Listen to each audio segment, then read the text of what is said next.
Hello everyone and welcome back to another edition of Indexer Office Hours.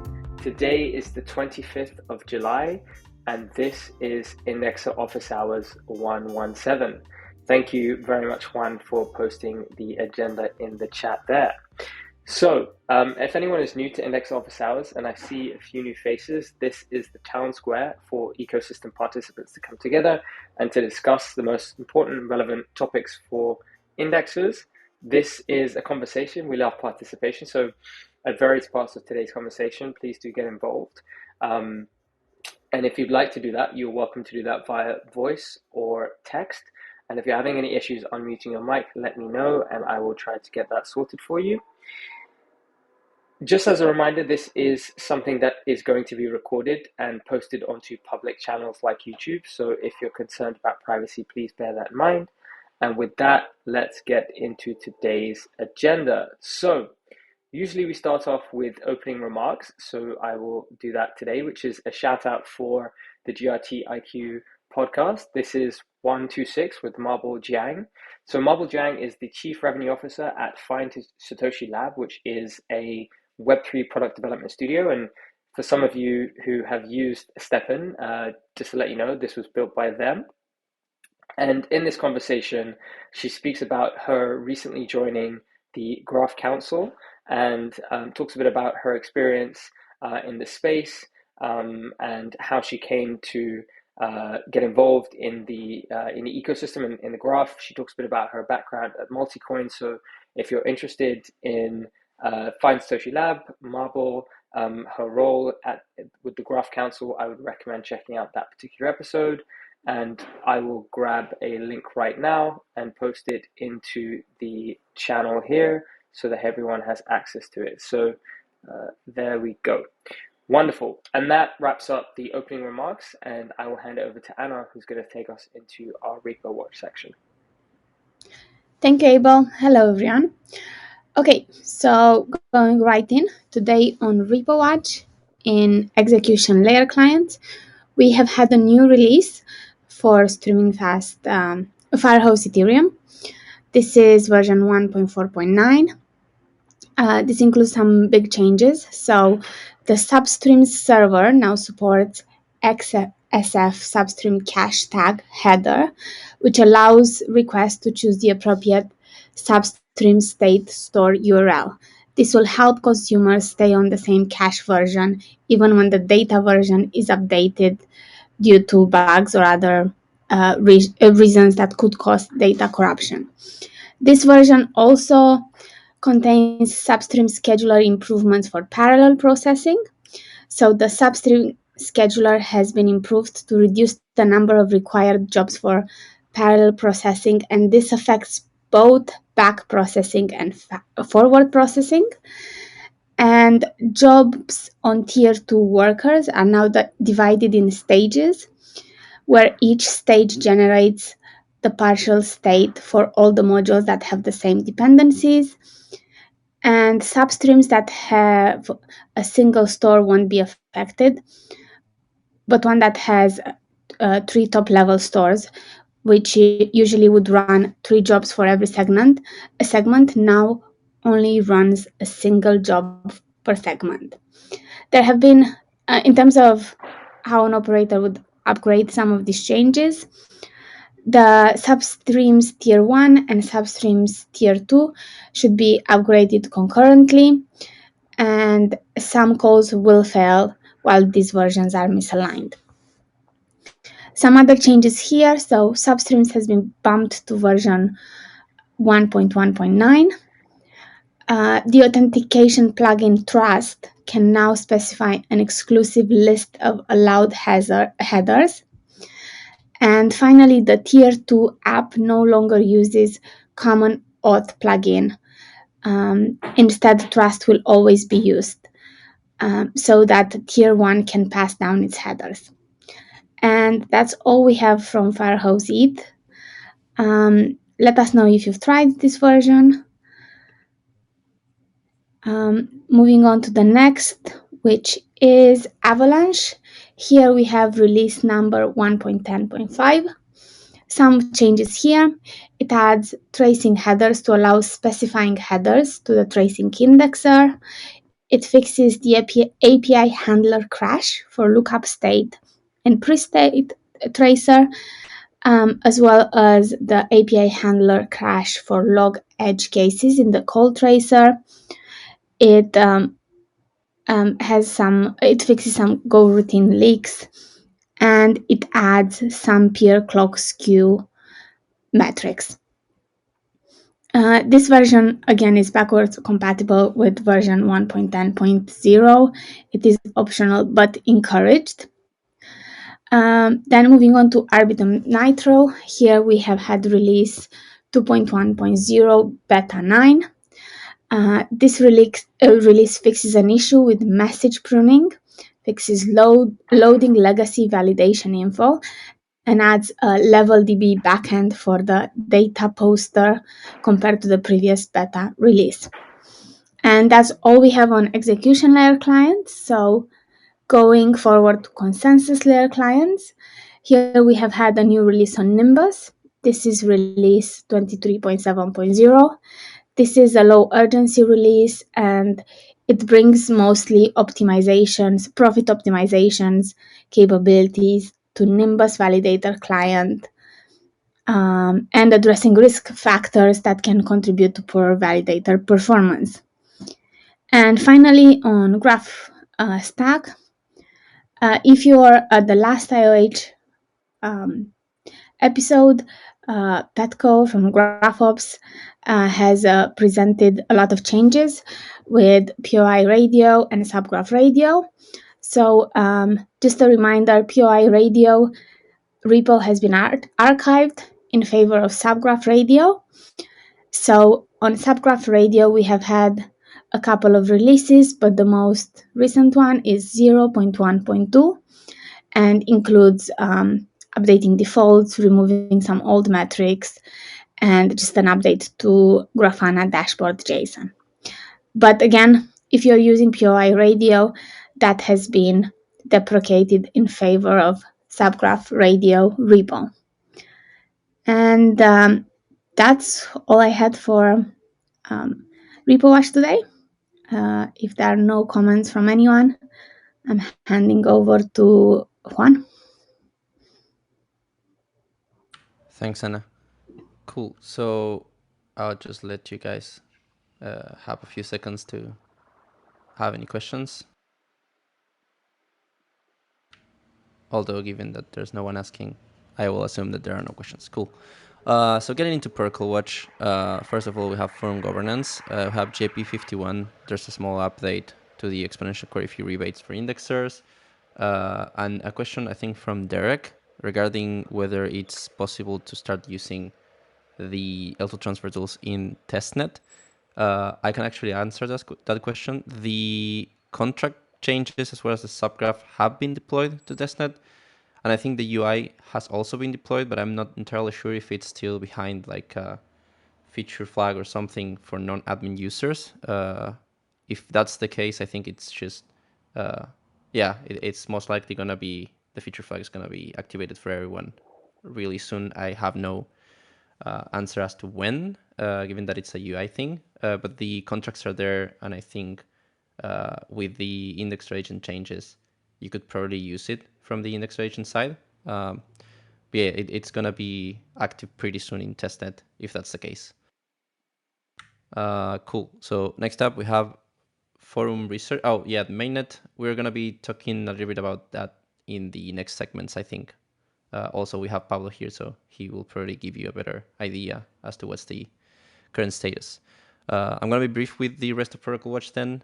So forum research, Edge and Node update for June and July. There was a question regarding what are the missing criteria for sunsetting the hosted service. Also, I think it's a question from Derek. I have no answers for that, unfortunately, Derek. So hopefully, Tegan answers that in the forums.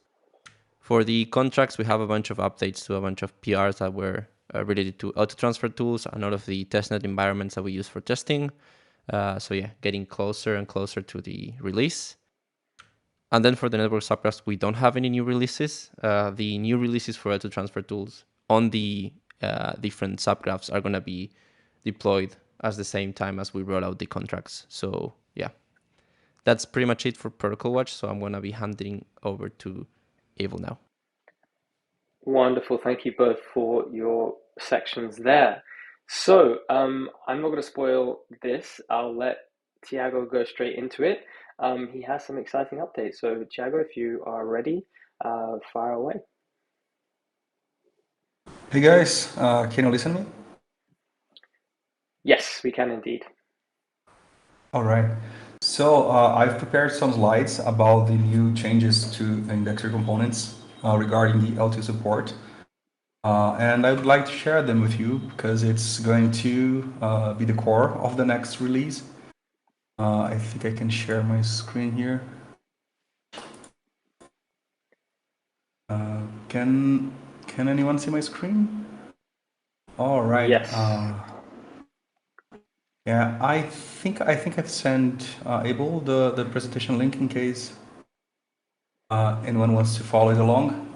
And everything that I'm going to say here will also be present with even more detail in the release page for the indexer components repo. So, and anytime anyone can ask me over Discord, or yeah, feel free to interrupt me and ask questions. So shall I start? Yep, fire away.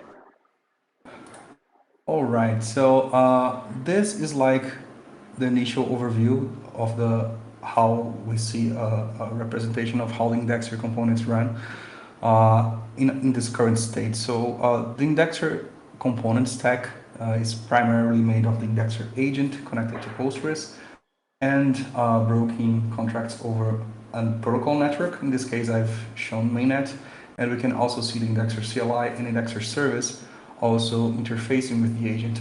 It's a rather simplistic representation. I'm not considering query traffic here, but mostly the brokerage the indexer agent is going to do. And when we talk about indexer agent connected to mainnet, we understand that it's connected to a protocol network, which is a blockchain where we have the deployment of all the graph protocol smart contracts. So what is a protocol network? So we have a lot of other components that orbit this concept. So we have the protocol contracts, which I just said, a network subgraph, an epoch subgraph. You have the indexer identity over that network. And of course, you have a network provider to that network. So the agent already does all this abstractions, and it handles all those abstractions, but it's currently limited to a single network. Our goal with the next release of the indexer agent is to multiplex the agent capabilities so it can interface the same way with multiple protocol networks. So far, and I think we're going to be settled on that number for a long time. We have 4 protocol networks. We have Ethereum mainnet, Arbitrum1 representing the mainnet. We have Goerli and Arbitrum-Goerli representing the testnet, where Arbitrum1 and Arbitrum-Goerli are the layer 2 settlement layers, and they are the reason for this next change. So we didn't want to make the indexer agent just aware of 2 networks, but aware of any number of networks that have this layer relationship between themselves. So how is this possible? How can the indexer agent know how to target multiple networks?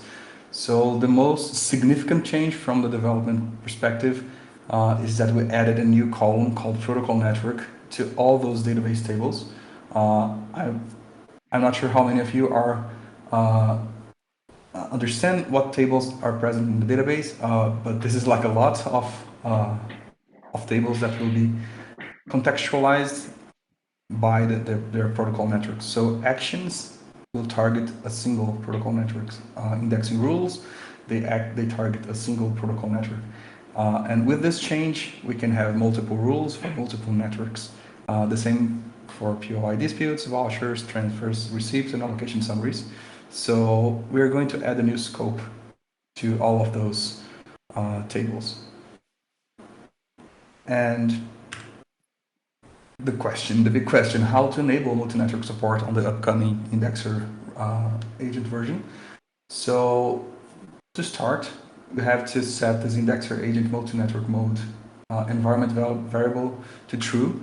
This will enable new command line flags that are going to be used with the Indexer agent program.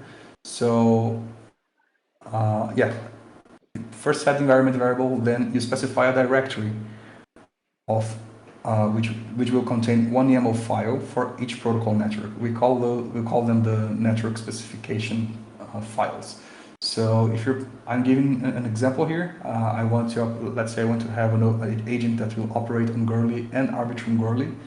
I have this networks folder, and it has like 2 YAML files, which I will show in the next slide how they are formatted. But they try to they draw inspiration from the same set of options we already have from the Indexer agent configuration. And just before anyone freaks out, we are not dropping support from the previous way of configuring the Indexer agent. You can still migrate and use the Indexer agent with a single network. You don't need to change your configuration files if you want to stay on a single network. But if you want to have the Indexer agent connected to multiple networks, which I think by the end of the presentation I will convince everyone to, you need to use specification files, network specification files. Okay, so how do they look like? This will be this template will be available on the release page. So this is an example of a YAML file for the 𝗨𝗨 network, and you have a network identifier at the top of the file, and all the remaining sections are already options that you specify when launching the Indexer agent program. So we haven't added any different option or configuration. So this is not a breaking change. But configurations is organized into groups, into categories, so it's better to reason about and make modifications. And those are all the available configurations, and they're the defaults. Of course, there's no default address or mnemonic. Feel free to steal this juicy mnemonic. It has exactly 0 ETH on it. I guess, who knows? And then this is for 𝗨𝗨. For arbitrum 𝗨𝗨, you would have a similar file, and this is just for, I made it shorter just to show the contrast between the optional and the required configuration parameters. So this is like a minimum file for configuring a protocol network. If you don't specify the rest, it will use the defaults from the previous slide. But we do want to enforce like Indexer identification, the allocation management mode, and a network provider. We can't have default for this kind of stuff.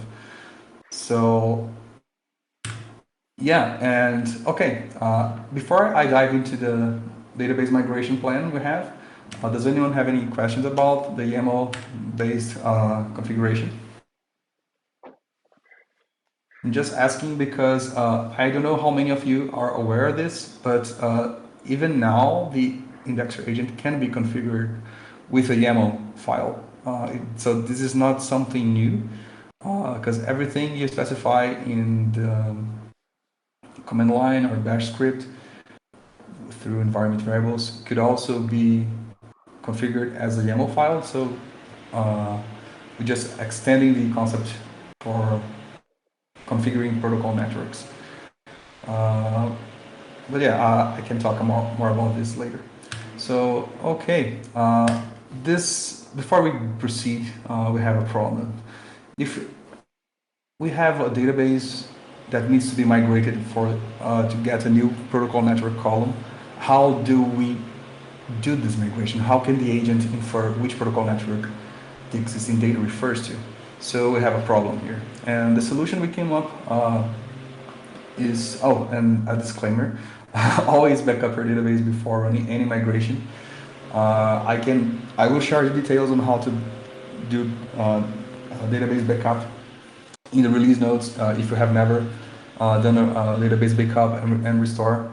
So please don't migrate without a backup. So I'll explain how the agent will do this.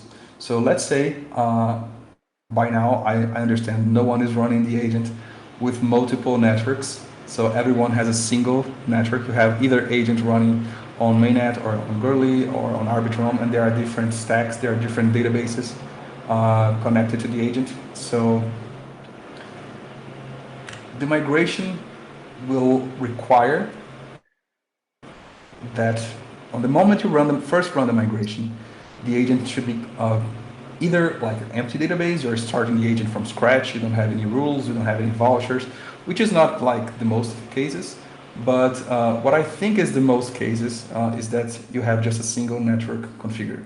So if you start, let's say you upgrade the agent and start it normally, it will, if you keep your configuration, it will migrate automatically for you because you will have a single network.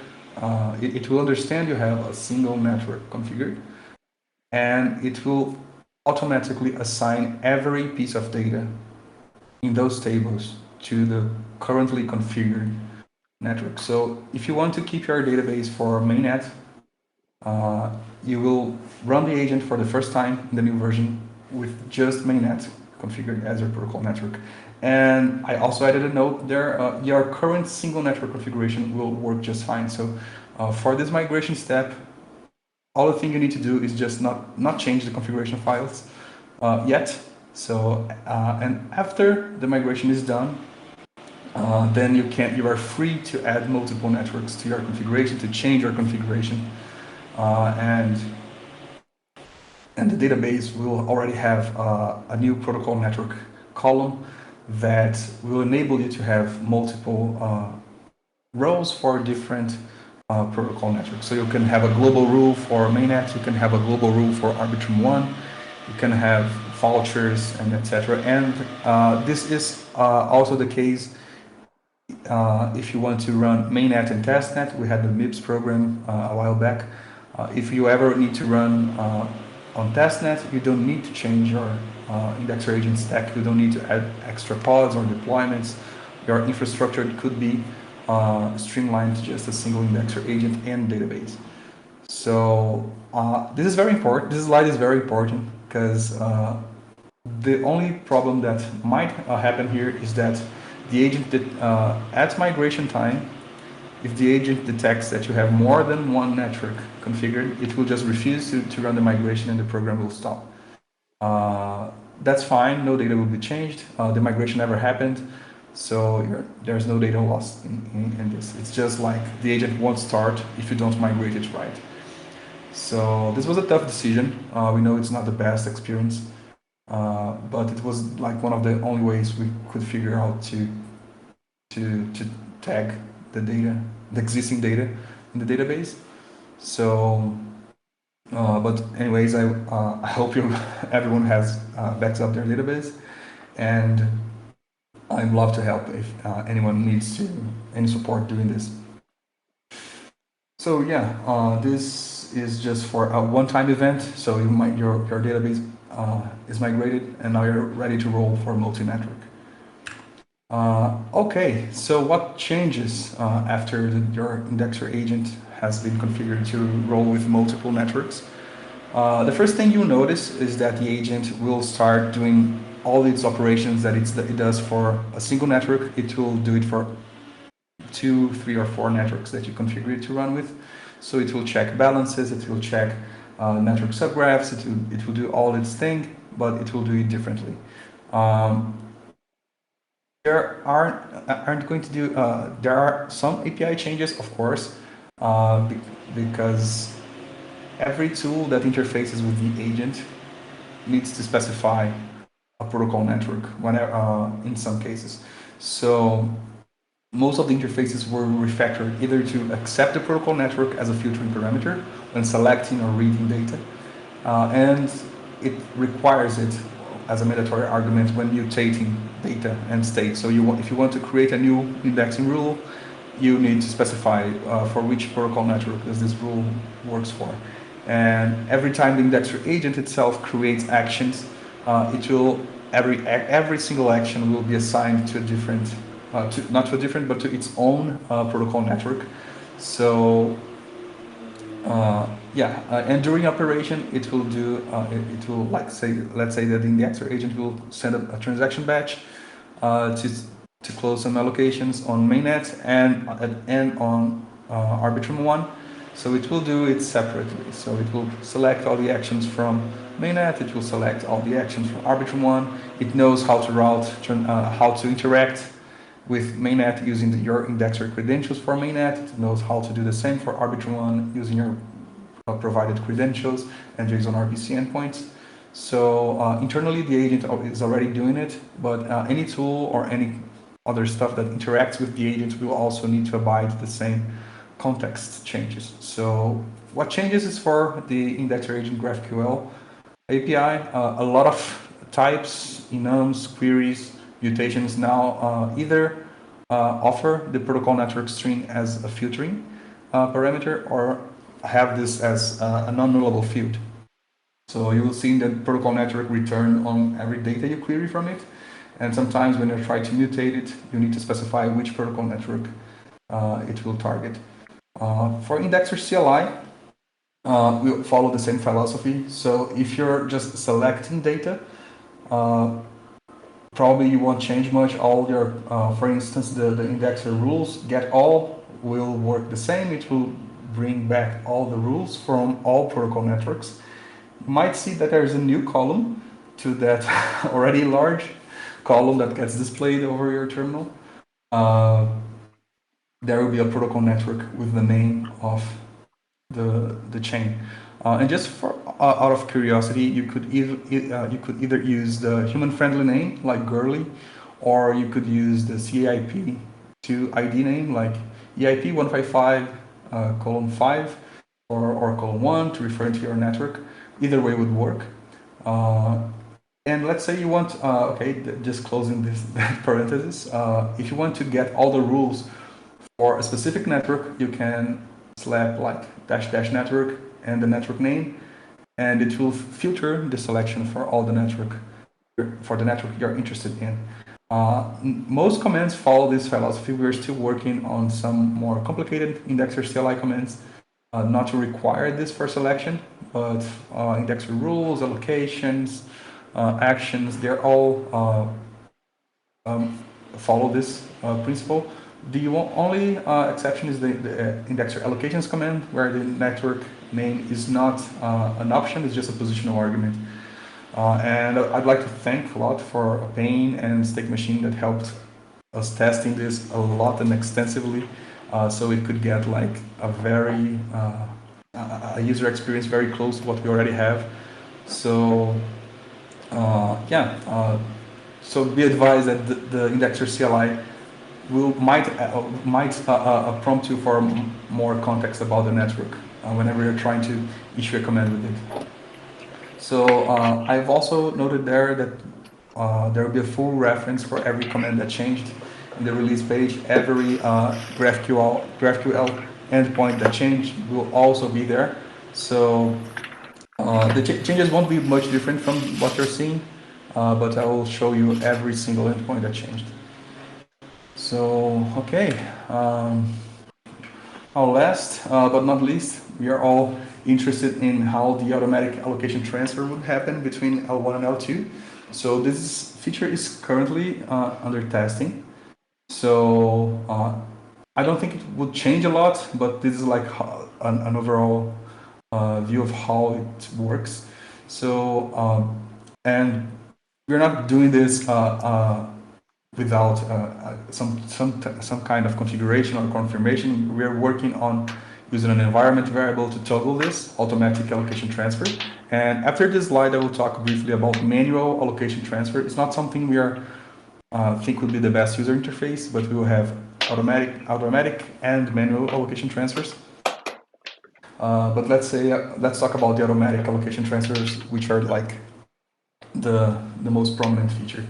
So let's say we have the agent configured to operate both on mainnet and Arbitrum 1, and we are eager to transfer our allocation to L2 once the subgraph is ready over there. So the agent will stay tuned to both networks, and for every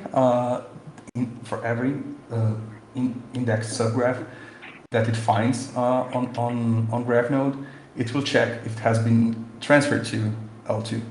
If it is synced and if it is finished transferring, it will then do two things. It will allocate to it on L2 immediately using the default allocation amount, and it will also keep it synced and allocated on L1 for at least 24 hours post-transfer. We are still working on how it will close the allocations on L1. We are also working closely with the gateway team to make it, to ensure that during this period, queries from both mainnet and Arbitrum1 will be routed to the same indexer, the same endpoint. But yeah, and of course, if the subgraph is not synced, no changes will be made. This only works for synced subgraphs that are that are serving queries. So we expect this also to be seamless. And if you're using an indexer manager in the oversight mode, you might see like the actions being added to the queue. If you're using it in automatic mode, you'll be seeing the actions being broadcast and the transactions being made automatically for the allocation and stake. So this means that indexers would need to have stake available stake on both networks, so on both layers. But this is our current goals for the automatic allocation transfer. So I don't have a slide for it, but I'm going to talk briefly about the manual allocation transfer, which let's say you have will be rule based. So let's say you have a rule to index on a subgraph, and the rule will now have a protocol network column. So I'll just move back here a little. Yeah, so you have the indexing rules here. I don't know if you can see my cursor, but you have the indexing rules table, and the indexing rules table keeps track of your intent on allocating towards a subgraph, and it now has a protocol network column. So what we want to propose for indexers that want to do a manual transfer is whenever they find, let's say they don't like this automatic transfer and they want to do it manually, all you need to do is to change the rules protocol network. So if you have a working rule and a working indexing rule, and you change it using the indexer CLI, let's say you call indexer CLI update, and you can set the protocol network to a different network. What this will do, in effect, is that the agent will understand that you no longer want to allocate to that subgraph in the previous network, and you want to open allocations for it in the new network. So this is just this is already working. This is not the vision we have for allocation transfer. We want it to be seamless. We want it to be super easy to use, and most importantly, that it's available as soon as the subgraph is available on L2. So we would be talking more about automatic allocation transfer rather than manual allocation transfer. But this is just like a piece of information that you guys might want to know if you don't want to keep strictly manual mode.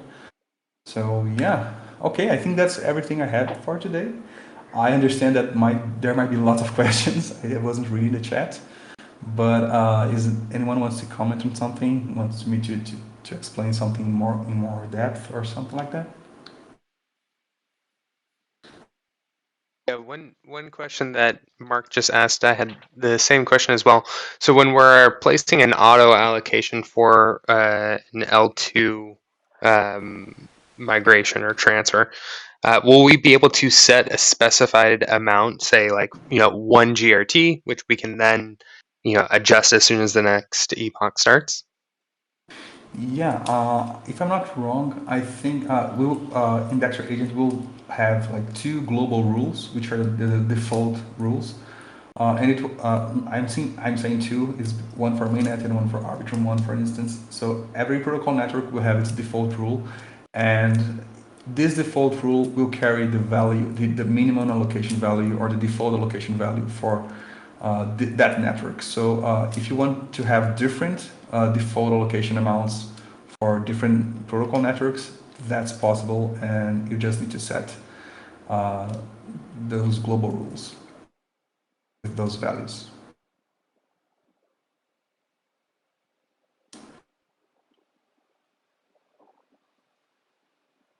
Is that what? Okay, right.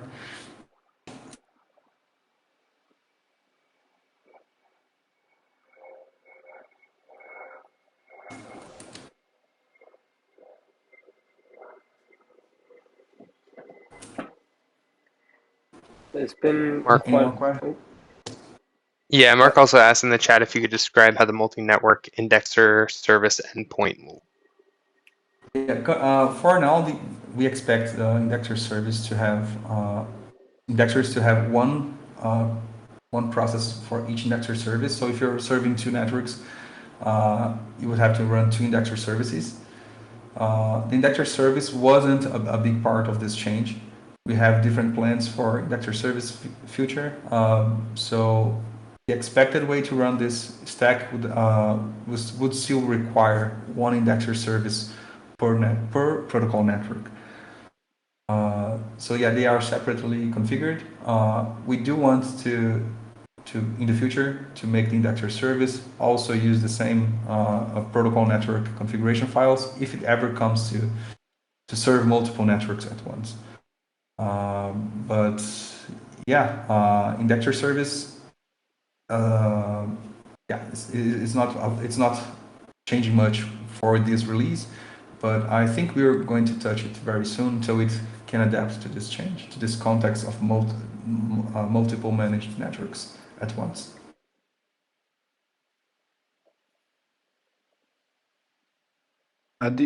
Diego, thank you very much for the presentation, and also just wanted to express my gratitude for the work that you guys have been doing over the last few months. It's Thanks.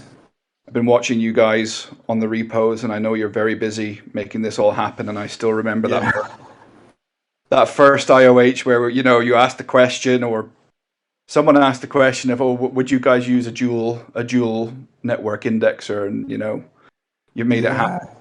Thank you very much. Oh, thanks. One question, sort of relating to the indexer service. Is there any implication if you're running AutoAgora here, where you would be running dual indexers that I guess are looking, the AutoAgora would need to be looking at two different endpoints, for example? I'm not sure. I'm not very knowledgeable about the AutoAgora, but I think if it only affects indexer service, I think it could run separate per indexer service. But unfortunately, I don't think I have context to answer that. Okay, AutoAgora will have to be updated to use the new indexer agent API. Oh, okay, thanks, Mark. Andre. But as far as I can tell, AutoAgora wasn't touched on this change, and I have no prior experience with it. So, but I can find it out with the team and get back to you. So, yeah, because we understand that agent API changes kind of will break some contracts, some interfaces that were already established. But yeah, unfortunately I don't know much about the AutoAgora stuff. Well, I might ping. Yeah. I'll try to bring it in the next IOH if possible, so we have like a good answer for that.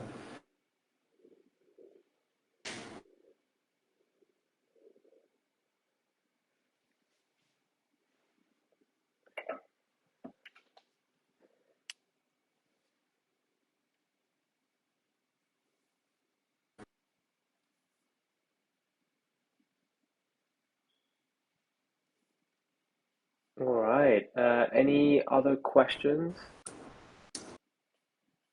in the chat that I've missed?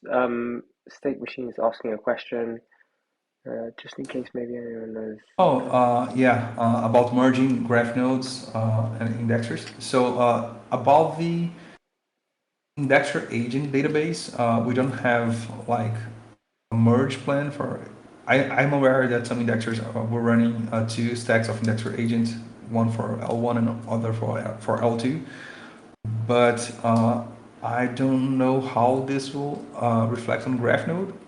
But for the new stack, we could safely use just one single GraphNode instance and database. So the same database for like GraphNode is not aware of how many networks you are running on. It will serve data to indexer services, and it will receive requests from indexer agent for all networks the agent operates on. So yeah, if you have two GraphNode databases, then it might be a problem. But as soon as the agent starts with the multi-network mode on, you can safely use just one GraphNode database. But yeah, I think it could still use this before if on the two network, if you were running two indexer agent stacks. If I'm not wrong, you could still, you could still, in theory, you could still use one graph node, but two agents commanding the graph node would make it crazy and probably would do some wonky stuff.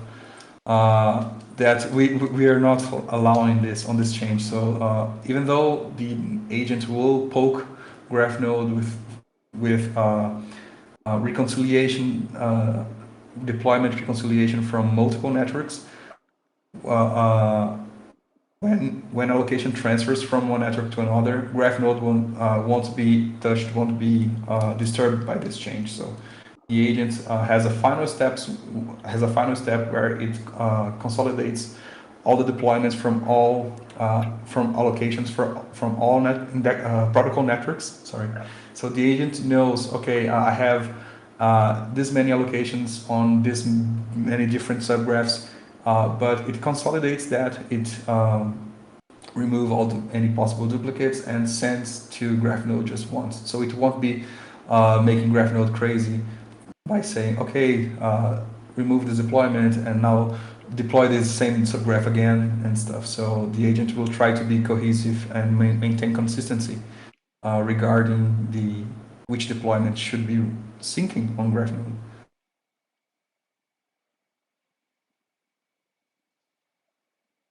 Yeah. So yeah, that's one of the other goals for making the agent multi-network aware. So you can also have just one stack for the graph node. And yeah, Hey Tiago, just want to echo Jim's words. Amazing to see this work come to Jim. A small, I guess, question about your recommendation for indexer in relation to running in a instance of indexer agent. Presumably, we probably, or I'm guessing that we don't want indexers to run all four networks in a single instance. Like we would still want indexers to stage releases through testnet, then onto production. Is that right? Okay. I don't know. You say for like testnet and mainnet, or do you say like for the next release? Yeah. So I guess what the way I would think to run is to have one instance of indexer agent that runs across both 𝗟𝗟 and Arbitrum, and then a different instance that runs across main Arbitrum 1. And then when new releases of the stack come out, you'd stage them testnet instance across both. Yeah, I think that's we have never stopped to propose such configuration proposal, but I think it makes sense. Even though the agent can run 4 networks at once, I rarely see a case where this will be like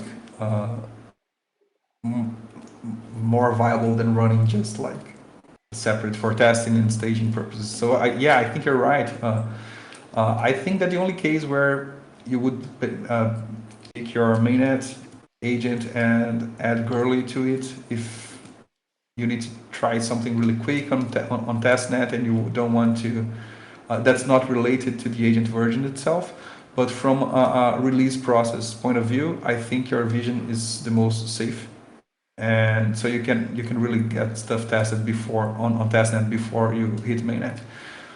So yes, I think it makes a lot of sense. Thanks for sharing this. I to be honest, I didn't stop to think about this, but yeah, I think it makes a lot of sense.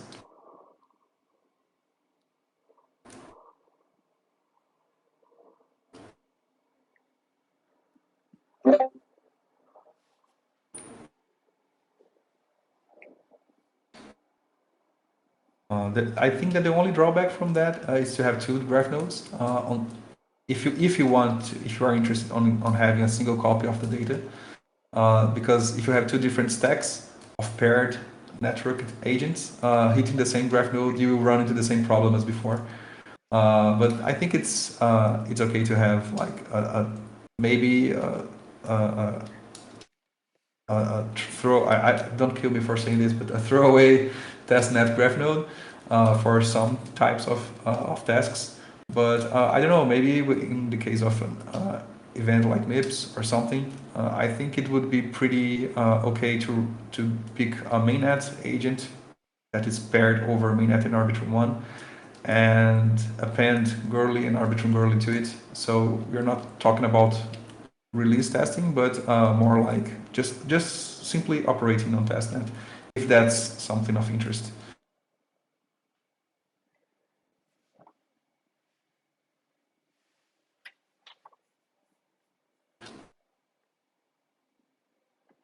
Sweet. We have some more questions coming through. Yeah. Can you see the chat, 𝗟𝗂?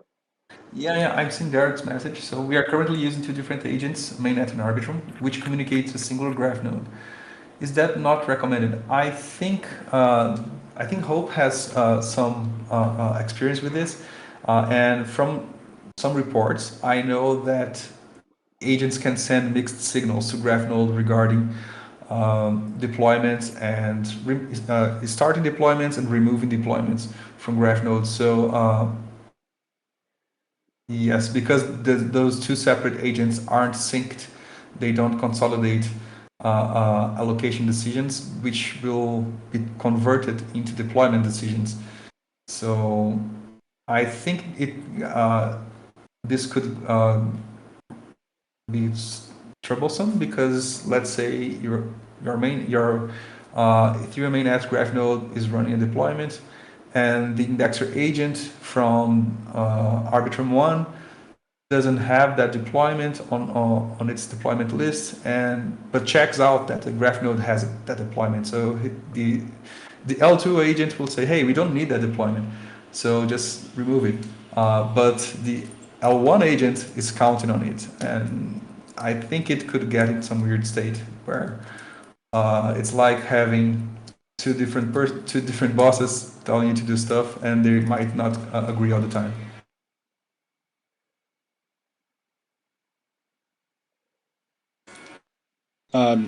Diego, just something that comes to mind, at least for me, when we're talking about, I see Vincent mentioned manual mode, some other topic, but yeah. I don't know about anyone else, but like the moment I started running manual mode is the moment I start getting a grip on the management of my allocations properly and not having the agent take them over, even for 28-day allocations. Okay. But I would definitely want to support, this continuation or this continuity that we can provide to our customers by automating the process of, auto allocation migration. I would like to, if it's at all possible, I would like to see that as a separate flag that I could turn on, where I could leave the rest of going on with the rule set in manual mode, and then I've got that peace of mind that all I'm doing is introducing that one specific feature, as a piece of automation and not everything else that comes with rules-based automation. Does that make sense? Yeah. From my understanding of this new feature, it is as you said, it needs to be specifically toggled on. So if you don't toggle it on, the agent won't even look for subgraph transfers between L1 and L2. So that's totally optional. Even if you are on automatic manual management mode or oversight allocation management mode, if you turn this feature off, the agent will be blind to transfers. But if you do turn it on and you are on manual mode, it will be like innocuous. It won't change anything because manual mode don't receive any stimulus from graph node, so it's all manual, as the name says.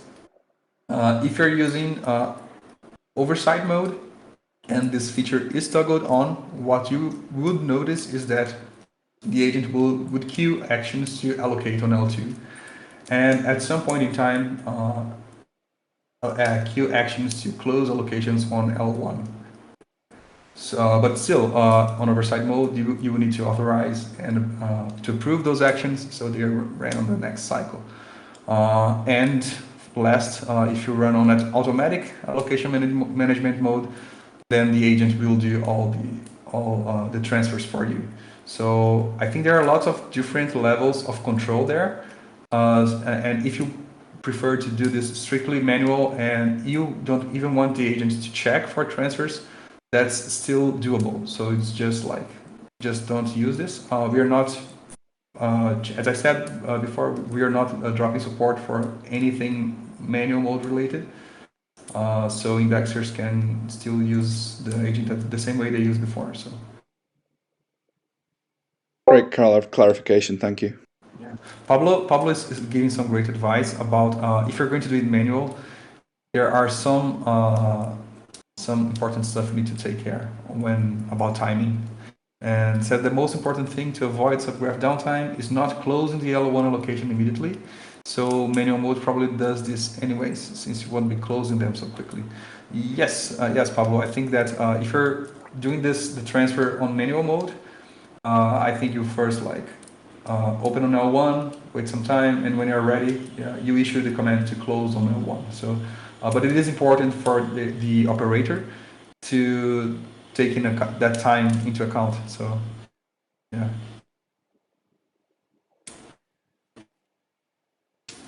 Yeah, that AI is crazy.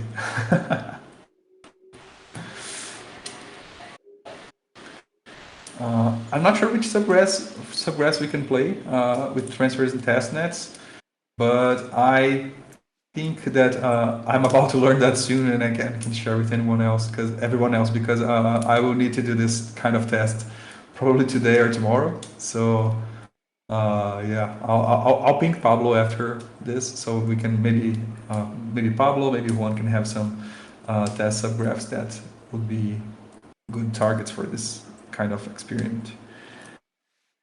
Yeah, so creating query traffic automatically might be a bit trickier, but you can always just create your own subgraphs and transfer them yourselves. Once we have it on Studio, you should be able to just deploy a subgraph and transfer it, so you can test with as many subgraphs as you want. I also just checked with the foundation to see if you can revive the subgraphs from MIPS that had fake traffic, though I guess syncing to actually transfer those at a specific time might be a bit harder. That's interesting.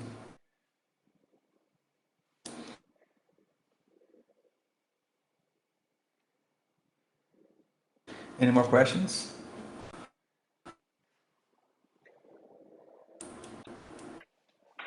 Yeah, is there a timeline for this and for the rest of the L2 migration?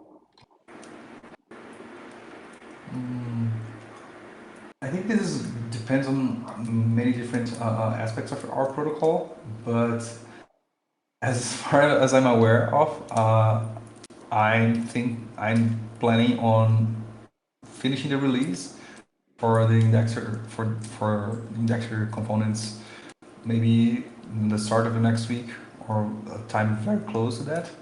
I can't say for the rest of the protocol side. I don't know. Maybe Pablo can have some insight on. Yeah. On So that. update on this. So obviously getting the indexer agent out is going to be a necessary step. So that we don't have subgraph downtime when transfers happen. So that's going to be a dependency, and then right after that, we would be releasing the transfer tools. We're also finalizing the Explorer side of things to be able to transfer everything. So pretty much all of the transfer tools are ready except for the vesting transfers, and we know those are very important for you folks. So we're not going to release everything until we have those ready too. But that should come in the next week or so. And the transactions for the council to deploy the contracts for transfer tools, they're actually out for signature now. We've asked them to start signing so that once we're ready to deploy everything together, we just need to, add the last signature and execute. So we're kind of almost there.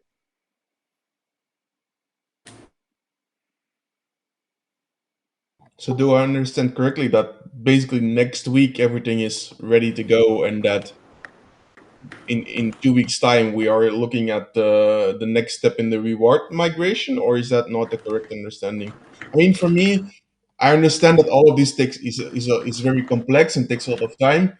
I'm not worried about this is delaying or whatever. It would just be great that to have a little bit of clarity onto where things stand and when we can more or less expect things, rather than being worried that it's not happening today or tomorrow.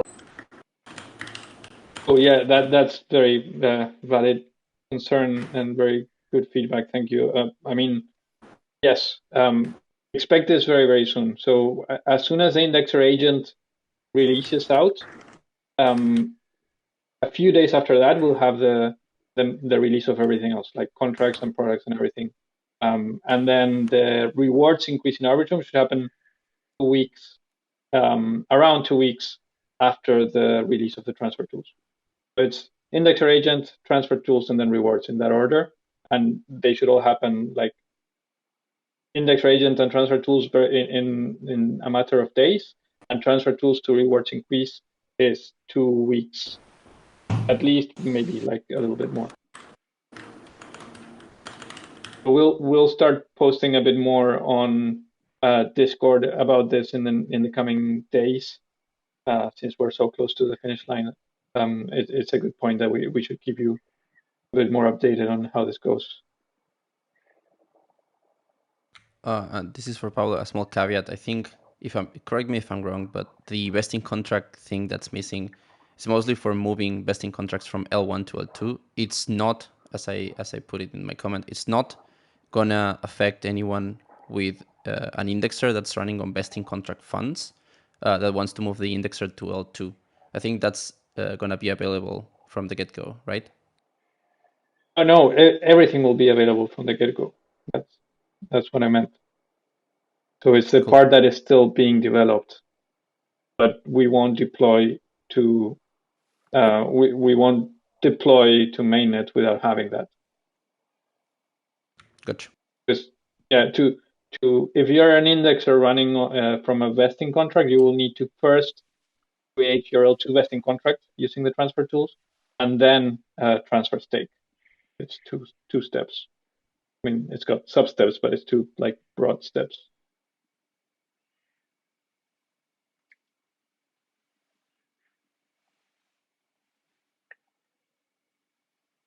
Yeah, but we want everyone to be on the same like starting point when we release. So that's why we're making sure everything's ready before launching.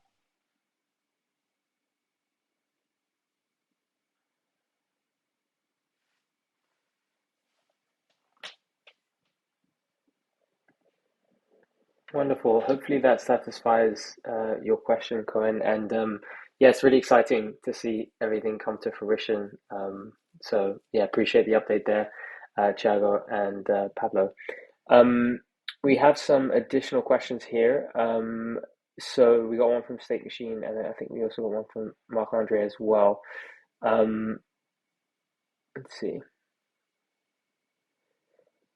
The first one I'd probably direct to 𝗨𝗂 if you haven't answered that already.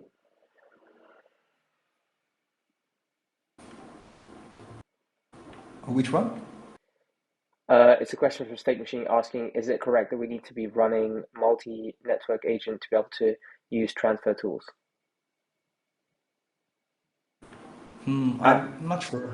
I think I can answer that. Yeah, it's no. So the transfer tools just work with what you have on chain. They only care about the stake that you have if it's over the minimum, like if you can send over the minimum to L2 the first time, and if the allocations that you have open, you can still cover them after sending the stake. So you might have to just close some allocations before transferring, but it doesn't really care about what stack you have set up. If you have like 2 fully independent stacks, or even if you haven't set up your L2 stack yet, you can start transferring stake. Yeah.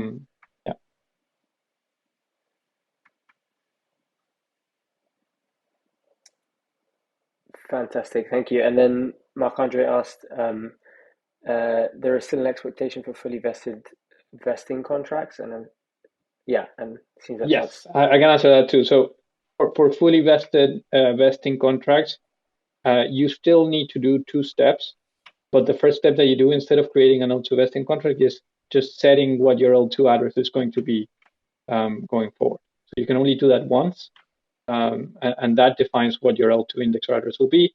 And then you have to you use the transfer tools like everybody else. You just won't be able to, like, under the hood it uses a different function in the contracts, but it's the same flow. And that L2 address can be an existing L2 indexer, right? Yeah, it can be any address that you want.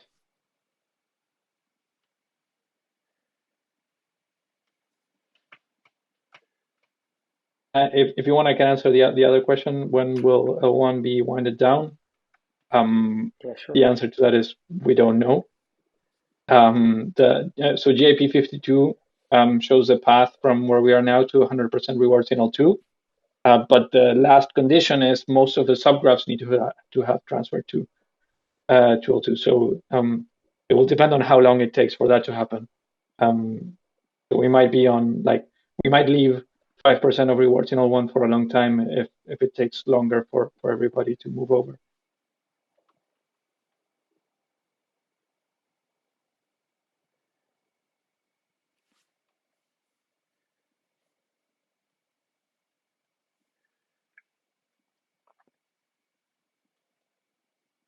Wonderful. Yeah, totally agree, Jim, by the way.